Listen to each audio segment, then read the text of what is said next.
ልዩ የበዓል ቅናሽ ከዲኤምሲ ሪል ስቴት እንኳን ለትንሳኤ በዓል በሰላም አድረሳችሁ እያለን በዓሉን ምክንያት በማድረግ ቀድመው ለሚመጡ 20 ደንበኞች የ30 በመቶ ቅናሽ ማድረጋችንን ስንገልጽ በታላቅ ደስታ ነው። ቅንጡ መኖሪያ ቤቶችና የንግድ ሱቆችን በመረጡት የካሬ ስፋትና ወለል ላይ በ8 በመቶ ቅድመ ክፍያ ብቻ የቤት ባለቤት ይሁኑ። ባለ 1 መኝታ በ431 ሺህ ብር፣ ባለ 2 መኝታ በ600 ሺህ ብር፣ ባለ 3 እና 4 መኝታ በ800 ሺህ ብር ቅድመ ክፍያ ብቻ። ምን ይሄ ብቻ 40/60 የባንክ ብድርም አመቻችተናል። ይፍጠኑ። በቀሩት 7 ቀናት ውስጥ ለሚገዙ ደንበኞች ብቻ በቅናሽ የምናስተናግድ በመሆኑ እድሉን ይጠቀሙ። አድራሻ ለቡ መብራት ኃይል፣ ስልክ 0954 14 9278 ወይም በ0923 80 15 18 ይደውሉ። ደስታው እዚህ ይጀምራል። ዲኤምሲ ሪል ስቴት። ሰላም ጤና ይስጥልን። የተወደዳችሁና የተከበራችሁ የገበያ ሚዲያ ተከታታዮቻችን እንደምን አላችሁ? ይህ በሮሃ ፎሬክስ ቢሮ ስፖንሰርነት ወደ እናንተ የሚደርሰው ዕለታዊ የምዕራፍ 1 የቢዝነስ ዜናችን ነው። በቢዝነስ ዜና ወጃችን ላይ የሮሃ ፎሬክስ ቢሮን የዕለቱን የውጭ ምንዛሬ አካተን እንድትከታተሉን እየጋበዝን ለዕለቱ ወደ ያዝንላችሁ ዜናችን እናልፋለን። በቅድሚያም አርዕስቶችን እናስቀድም። የትንሳኤ በዓልን አስመልክቶ የአዲስ አበባ የህብረት ሥራ ኮሚሽን ሉካንዳ ቤቶች የ1 ኪሎ ስጋ በተቀመጠለት ተመን ብቻ እንዲሸጡ ትዕዛዝ አስተላልፏል። በመሆኑም የ1 ኪሎ ስጋ ተመጣጣኝና ሁሉንም ማህበረሰብ ተጠቃሚ የሚያደርግ ነው ተብሏል። መረጃውን እናጋራችኋለን። በአዲስ አበባ ከተማ በሁሉም አካባቢዎች ላይ ያሉ የታክሲ ተራ አስከባሪዎች በአዲስ ሊተኩ መሆኑ ተነግሯል። በዚህም ጉዳይ በርካታ ቅሬታዎች የተነሱ ሲሆን የሚመለከተውን አካል ምላሽም አካተን በዝርዝር ይዘነዋል። የቤት ሰራተኞችን የጡረታና የሥራ ቅጥር ውልን የሚመለከት መመሪያ በቅርቡ ወደ ተግባር ሊገባ መሆኑ ተሰምቷል። መረጃውን እናጋራችኋለን። የትንሳኤ በዓልን ምክንያት በማድረግ የገበያ ሚዲያ በተለያዩ ለበዓል የሚውሉ የግብርና ምርቶች፣ ሸቀጣሸቀጦችና የእንስሳት ተዋጽኦ አቅርቦት በሚገኙበት በተለያዩ የገበያ ቦታዎች ተገኝቶ ሁኔታው ምን ይመስላል የሚለውን ቅኝት አድርጓል። ቅኝቱንም ወደ እናንተ እናደርሰዋለን። የባንኮች አገልግሎት አሰጣጥን ተከትሎ ከዴቭ ኮሚኒቲ ዴቨሎፕመንት ኦርጋናይዜሽን ቅሬታ ቀርቧል። የተነሳው ቅሬታ ምንድነው የሚሉትንና ሌሎች ኢኮኖሚያዊና ማህበራዊ መረጃዎቻችንን ይዘንላችኋል። ከመረጃዎቹ ጋር እኔ መላኩ ደምሶ አብሬያችሁ የምቆይ ሲሆን አዳዲስ እንዲሁም ትኩስ የቢዝነስና ማህበራዊ መረጃዎችን ለማግኘት ታዲያ የገበያ ሚዲያን እንድትወዳጁ እየጋበዝን በዝርዝር ወደ ያዝንላችሁ መረጃዎቻችን እናልፋለን።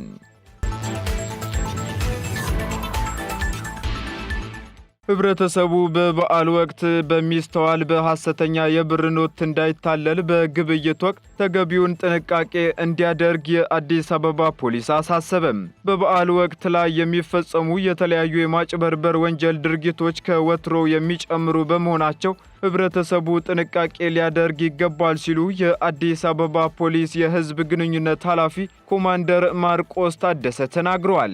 የ2017 ዓ.ም የትንሳኤ በዓል በድምቀት እንዲከበርና ህብረተሰቡም ለተለያዩ የወንጀል ድርጊት እንዳይጋለጡ ለመከላከል ፖሊስ በቂ ዝግጅት ማድረጉን በመግለጽ ህብረተሰቡም ተገቢውን ጥንቃቄ ማድረግ እንዳለበት አስገንዝበዋል። ከበዓሉ ጋር በተገናኘ የኤግዚቢሽንና ባዛር ግብይቶች በብዛት ስለሚኖሩ ማህበረሰቡ በተለምዶ ኪስ አውላቂ ከሚባሉ ሌቦች ራሱን መጠበቅ እንዳለበትም ጠቅሰዋል። በተጨማሪም ለበዓል የሚቀርቡ ሸቀጦች ላይ ባዕድ ነገር ቀላቅሎ የመሸጥ ድርጊት እንደሚፈጸምም ገልጸው ይህንን ለመከላከል ደግሞ በስወራ ስፍራ ግብይት ከመፈጸም መቆጠብ እንደሚያስፈልግም አስጠንቅቀዋል። በሌላ በኩል ገበያ ላይ ካለው ዋጋ እጅግ ያነሰ ክፍያም ሲጠየቁ ምርቱ ችግር ያለበት ወይም የተሰረቀ ሊሆን ስለሚችል መጠራጠር ተገቢነት እንዳለው አመላክተዋል። በዚህም ሸቀጦች ላይ ተገቢ ያልሆነ የዋጋ ጭማሪ እንዳይኖር ለመከላከል ክትትል እንደሚያደርጉ የገለጹት ኮማንደር ማርቆስ በግብይት ወቅት በሐሰተኛ የብር ኖቶች ላለመጭበርበር ሸማቹም ሆነ ነጋዴው አስፈላጊውን ጥንቃቄ ማድረግ አለበት ብለዋል። እንዲሁም ሐሰተኛ የብር ኖት ወደ ገበያ የሚገቡት ከትክክለኛ የብር ኖቶች ጋር በመቀላቀልና ሙሉ ለሙሉ ሐሰተኛ የብር ኖቶችን ብቻ በመጠቀም እንደሆነም ጠቅሰዋል።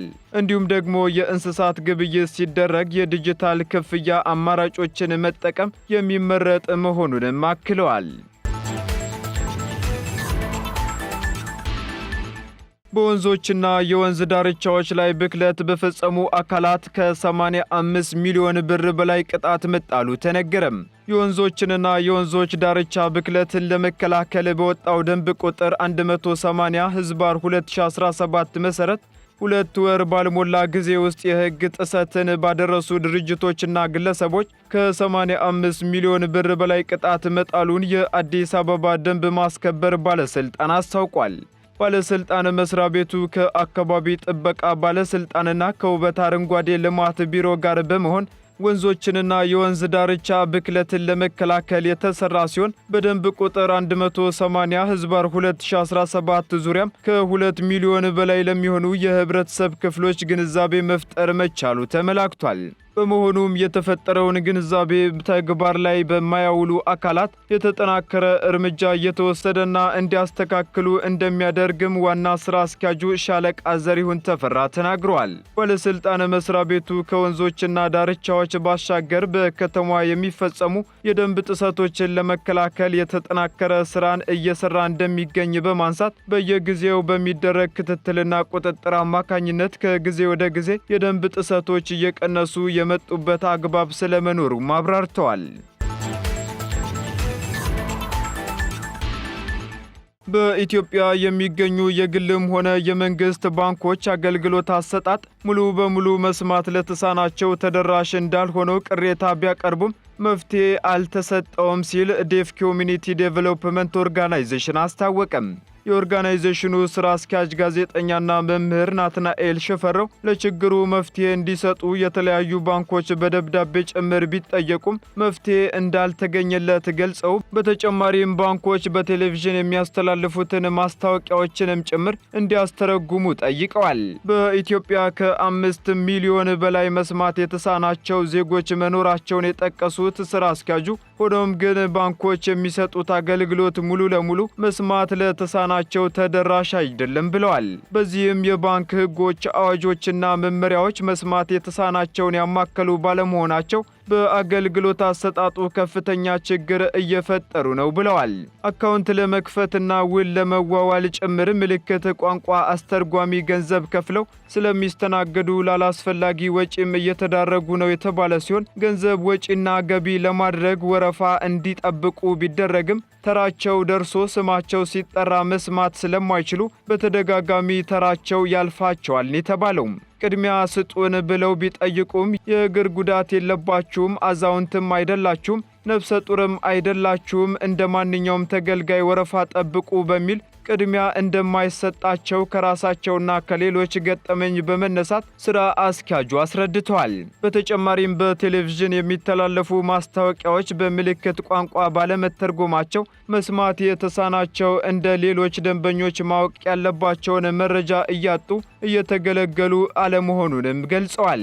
ማስታወቂያዎች በምልክት ቋንቋ እንዲተረጎሙ ባንክ ቤቶችን በደብዳቤ ቢጠየቁም ለጉዳዩ ዝቅተኛ ግምት በመስጠት በማጉላላትም ጭምር የቢሮክራሲ አሰራራቸው ጥያቄ እንዳይሳካ መንስኤ ሆኗል ሲሉም አክለዋል።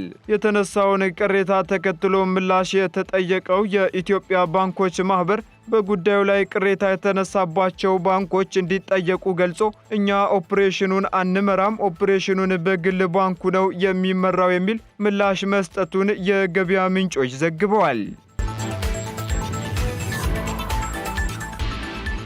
የቤት ሰራተኞችን የጡረታና የሌሎች ማህበራዊ ዋስትና አገልግሎቶች ተጠቃሚ የሚያደርግ የሥራ ቅጥር ውልና መመሪያ በቅርቡ ይወጣል ሲል አንድነት የኢትዮጵያ የቤት ሰራተኞች ማህበር ህብረት አስታወቀም። የሥራ ቅጥር ውሉንና መመሪያውን የሚያዘጋጀው የሥራና ክህሎት ሚኒስቴር ሲሆን መመሪያው ደግሞ በቅርቡ የሚወጣና ለሰራተኞችም ሆነ ለአሰሪውም የሚጠቅም እንዲሁም ግንኙነታቸውንም የሚያሻሽል ነው ተብሏል። መመሪያው በመዘጋጀት ላይ የሚገኝ እንደሚገኝና ከሚመለከታቸው ባለድርሻ አካላት ግብአት የታከለበት መሆኑን ደግሞ የህብረቱ ፕሬዝዳንት ሂሩት አበራ ተናግረዋል። በዚህም ጸድቆ በስራ ላይ ሲውል የቤት ሰራተኞችን መሰረታዊ መብቶች የሚያስጠብቅ ከአሰሪዎቻቸው ጋር የሚኖራቸውን ግንኙነት የሚያስተካክልና የስራ አካባቢያቸውንም ምቹ እንዲሆን የሚያደርግ ነው ብለዋል። ከሁሉም በላይ ግን መመሪያውና የስራ ቅጥር ውሉ የቤት ሰራተኞች ጉልበታቸው ሲደክም እንደ ጡረታ ያሉ የማህበራዊ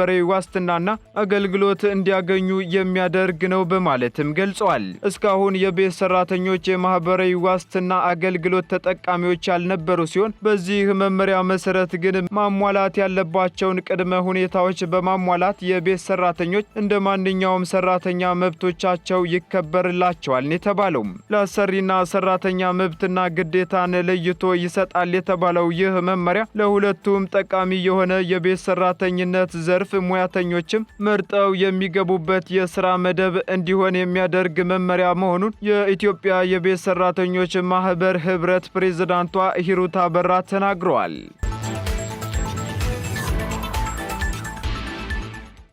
239 የሸማች ህብረት ሥራ ሉካንዳ ቤቶች 1 ኪሎ ስጋን ከ460 እስከ 520 ብር ብቻ እንዲሸጡ ተመን መቀመጡን የአዲስ አበባ ህብረት ሥራ ኮሚሽን አስታወቀም። ኮሚሽኑ የትንሣኤ በዓልን ምክንያት በማድረግ የምርት አቅርቦትንና የዋጋ ተመንን በተመለከተ ዛሬ መግለጫ ሰጥቷል። በመግለጫውም በከተማዋ ውስጥ ከእሁድ ገበያ በተጨማሪ 137 ባዛሮች በልዩ ሁኔታ በየአካባቢው በመከፈት ማህበረሰቡ በተመጣጣኝ ዋጋ የግብርናና የኢንዱስትሪ ምርቶችን እንዲሸምት እያደረገ መሆኑን የአዲስ አበባ ህብረት ሥራ ኮሚሽን ኮሚሽነር ወይዘሮ ልዕልቲ ግደይ ገልጸዋል። 154 መሰረታዊ ህብረት ሥራ ማህበራትና 11 ዩኒየኖች ከተማዋ ላይ ያለውን የኑሮ ውድነት ለመቀነስ ባማከለ መልኩ ምርቶችን በተመጣጣኝ ዋጋ እያቀረቡ ስለመሆናቸውም ተናግረዋል። በተጨማሪም 800 የሚጠጉ የህብረት ሥራ ማህበራት ሱቆች ለበዓሉ ሙሉ አቅርቦትን በመያዝ እየሰሩ ስለመሆናቸው ኮሚሽነሯ አክለው ገልጸዋል። በተሰጠው መግለጫ መሰረትም ለበዓሉ የእርድ እንስሳት ወደ ከተማዋ እንዲገቡ በማድረግ 1 ኪሎ ስጋ ከ460 እስከ 520 ብር ብቻ በማህበራቱ ሉካንዳ ቤቶች እንዲሸጥ በጥናት ተወስኗል። ከዚህ በተጨማሪም በሁሉም የመሸጫ ቦታዎች እንስሳት ተዋጽኦ ደረጃውን የጠበቀና በተመጣጣኝ ዋጋ የሚቀርብ መሆኑ ተገልጿል። በአዲስ አበባ ከተማ በሁሉም አካባቢዎች ያሉ የታክሲ ተራ አስከባሪዎች በአዲስ ሊተኩ መሆኑ ተሰምቷል። በአዲስ አበባ ከተማ በሁሉም አካባቢዎች የታክሲ መጫኛና ማውረጃ ስፍራዎች ላይ የተሰማሩ በሺዎች የሚቆጠሩ ተራ አስከባሪዎች በሌሎች በተደራጁ ወጣቶች እንደሚተኩ ተነግሯል። በከተማ አስተዳደሩ ስር በየወረዳቸው በጥቃቅንና አነስተኛ ዘርፍ ከ2003 ዓ.ም ጀምሮ ላለፉት 24 ዓመታት በታክሲ ተራ ማስከበር ስራ የተሰማሩ ወጣቶች ከዘርፉ በመውጣት ሽግሽግ ለማድረግ መስማማታቸውን ለየወረዳቸው እንዲያሳውቁ ቀነ ገደብ ተቀምጦላቸዋል ተብሏል። ጉዳዩን በተመለከተም በዘርፉ የሚገኙ ወጣቶች ሲያስረዱ ከስራችሁ ትለቃላችሁ የሚል መረጃ ደርሶናል ብለው ቀነ ገደብም ተቀምጦልናል። ይሁንና ግን እስካሁን ድረስ ጠርተው አላነጋገሩንም ብለዋል። በየወረዳው ያሉትን ወጣቶች ነው ማሸጋገር ላይ የሚገኙት ያሉት ተራ አስከባሪዎቹ፣ ነገር ግን ወዴት እንደምንሸጋገር በግልጽ የተቀመጠ ነገር ሳይኖር በደፈናው ነው መሸጋገር አለባችሁ ያሉን ብለዋል ሲል ሪፖርተር አስነብቧል። ለአብነትም በቂርቆስ ክፍለ ከተማ ወረዳዎች ውስጥ በታክሲ ተራ ማስከበር የተሰማሩ ወጣቶች በ2003 ዓ.ም ስራ በጀመሩበት ዓመት ወረዳዎቻቸው ስለ አፈጻጸማቸው ክትትል ያደርጉና ስራቸውን እንዲያሻሽሉ ስልጠናዎችን እየሰጡ እንደነበር ገልጸዋል። ነገር ግን አሁን ላይ ይህ እንቅስቃሴ በቀጣይ ዓመታት አለመቀጠሉን ሲያስረዱ ከዚህ በኋላ ማንም ዞር ብሎ ያየን አካል አልነበረም ማለታቸውን ዘገባው ጠቅሷል። በተጨማሪም በንፋስ ስልክ ላፍቶ ክፍለ ከተማ በዘርፉ ተደራጅተው በስራ ላይ የቆዩ ሌሎች ተራ አስከባሪ ወጣቶችም በተመሳሳይ ሂደት ውስጥ እያለፉ መሆናቸውን ተናግረዋል። ጉዳዩን በተመለከተም ጥያቄ የቀረበላቸው የአዲስ አበባ ከተማ አስተዳደር የትራንስፖርት ቢሮ ኃላፊ አቶ ያብባል አዲስ ምላሽ የሰጡ ሲሆን በምላሻቸውም ወጣቶችን የማደራጀት የስራ ዕድል የመፍጠርና የማሸጋገር ስራዎች የሚመለከቱት የአዲስ አበባ ስራና ክህሎት ቢሮን ነው ብለዋል። የትራንስፖርት ቢሮ ወጣቶች ተደራጅተው ሲመጡ መስፈርቱን የሚያሟሉ መሆናቸውን እየተረጋገጠ የታክሲ መነሻና ማቆሚያ ቦታ ተርሚናል ምደባ ነው የሚሰጣቸው እንጂ ወጣቶችን የማደራጀትም የነበሩትን የማፍረስም አዲስ አደራጅቶ የማምጣትም ሙሉ ኃላፊነት የስራና ክህሎት ቢሮ ነው የሚል ምላሽ ማከላቸውንም ዘገባው ጠቅሷል። የተራ አስከባሪ ወጣቶችን በሌሎች ለዘርፉ የተሰማሩ ወጣቶች መተካትና የቀደሙትን ሽግግር በተመለከተ የአዲስ አበባ ከተማ አስተዳደር ስራና ክህሎት ቢሮ በበኩሉ በሰጠው ምላሽም በታክሲ ተራ ማስከበር ወጣቶች ጥሪት እንዲያፈሩ በቢሮው ስር የሚደራጁት ለ2 ዓመት እንዲሰሩ መሆኑን አስታውቋል። በቢሮው የህዝብ ግንኙነት ዘርፍ ኃላፊ አቶ አብርሃለ ገብረ ሊባኖስ በተራ ማስከበሪያ ጥሪት ማፍሪያ ዘርፍ ስናደራጅ 2 ዓመት ብቻ የስራ ጊዜ ነው የምንሰጣቸው ብለዋል። ኃላፊው ወክለውም በከተማ አስተዳደሩ ስር በተራ አስከባሪነት ዘርፍ ተደራጅተው ለረጅም ጊዜ ሲሰሩ የቆዩትን ወጣቶች የከተማ አስተዳደሩ ወረዳዎችና ክፍላተ ከተሞችን መለየታቸውን በዚህም ወጣቶች ብዛት ልክም ተተኪ ወጣቶች እያደራጁ መሆናቸውን አረጋግጠዋል።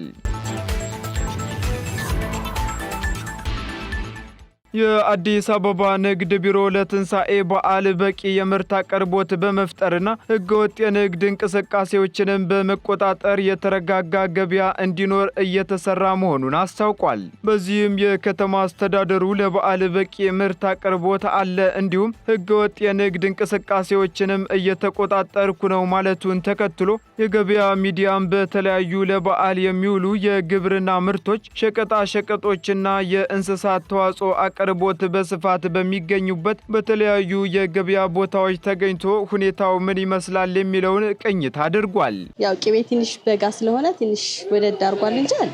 ቅቤ ትንሽ የተወደደው ቀደም ብሎ ዝናብ አለመዝነቡ ነው፣ ቦና ስለነበር ነው። ሁለተኛ ደግሞ የመንገድ መዘጋጋት ትልቅ ተጽዕኖ አለው። እሱ ነው አንድም ሊጨምር ይቻላል ዋጋ። የፍጆታ አቅርቦት አሁን ላይ በግብርና ምርቶች በኩል በቂ የሆነ ለበዓል ግብዓት የሚሆኑ የምርት አቅርቦቶች መኖሩን ገልጸዋል። በተለይ በዓል አስመልክቶ ደግሞ የነበረ ነገር ከዚህ በፊት የሚፈጠሩ የነበሩ ነገሮች ላይ አሁን ምርት ስላለ ጥሩ አይነት አገባብ ስላለ ደግሞ በጣም ጥሩ በሚፈለገው ሁኔታ ህብረተሰቡ እየሸመተ ነው ያለው። እንዲሁም ከሸማች መካከልም አሁን ላይ ያለው አቅርቦትም ሆነ የዋጋው ሁኔታ የተሻለ ድባብ እያሳየ ነው ብለዋል። ቀጥለናል። ውድ ተከታታዮቻችን፣ በመጨረሻም የሮሃ ፎሬክስ ቢሮን የዕለቱ የውጭ ምንዛሬ ተመን ወደ እናንተ እናደርሳለን። አንድ የአሜሪካ ዶላር 150 ብር እየተገዛ 153 ብር እየተሸጠ ይገኛል። አንድ ፓውንድ ስተርሊንግ እንዲሁ 182 ብር መግዣው ሲሆን መሸጫው ደግሞ 185 ብር ከ64 ሳንቲም ሆኗል። ዩሮ 162 ብር እየተገዛ 165 ብር ከ24 ሳንቲም ሆኗል። ስዊስ ፍራንክ እንዲሁ 163 ብር መግዣው ሲሆን መሸጫው ደግሞ 166 ብር ከ26 ሳንቲም ሆኗል። የተባበሩት አረብ ኤምሬት ደግሞ 40 ብር እየተገዛ 40 ብር ከ80 ሳንቲም እየተሸጠ ይገኛል። የሳውዲ ሪያል እንዲሁ 39 ብር እየተገዛ 39 ብር ከ78 ሳንቲም እየተሸጠ ይገኛል። እንዲሁ የቻይና ዩዋን ደግሞ 20 ብር እየተገዛ 20 ብር ከ40 ሳንቲም እየተሸጠ መሆኑን የዕለቱ የውጭ ምንዛሬ ተመን መረጃ ያመለክታል። የተወደዳችሁና የተከበራችሁ ተከታታዮቻችን ለምዕራፍ 1 ያዝንላችሁ ኢኮኖሚያዊና ማህበራዊ መረጃዎቻችን እነዚህን ይመስሉ ነበር። አዳዲስና ትኩስ መረጃዎችን ለማግኘት ታዲያ የገበያ ሚዲያን እንድትወዳጁ እንጋብዛለን። መልካም ጊዜን ተመኘን። ልዩ የበዓል ቅናሽ ከዲኤምሲ ሪል ስቴት እንኳን ለትንሳኤ በዓል በሰላም አድረሳችሁ እያለን በዓሉን ምክንያት በማድረግ ቀድመው ለሚመጡ 20 ደንበኞች የ30 በመቶ ቅናሽ ማድረጋችን ስንገልጽ በታላቅ ደስታ ነው። ቅንጡ መኖሪያ ቤቶችና የንግድ ሱቆችን በመረጡት የካሬ ስፋትና ወለል ላይ በ8 በመቶ ቅድመ ክፍያ ብቻ የቤት ባለቤት ይሁኑ። ባለ 1 መኝታ በ431 ሺህ ብር፣ ባለ 2 መኝታ በ600 ሺህ ብር፣ ባለ 3 እና 4 መኝታ በ800 ሺህ ብር ቅድመ ክፍያ ብቻ። ምን ይሄ ብቻ 40/60 የባንክ ብድርም አመቻችተናል። ይፍጠኑ። በቀሩት 7 ቀናት ውስጥ ለሚገዙ ደንበኞች ብቻ በቅናሽ የምናስተናግድ በመሆኑ እድሉን ይጠቀሙ። አድራሻ ለቡ መብራት ኃይል፣ ስልክ 0954 14 9278 ወይም በ0923 8015 18 ይደውሉ። ደስታው እዚህ ይጀምራል። ዲኤምሲ ሪል ስቴት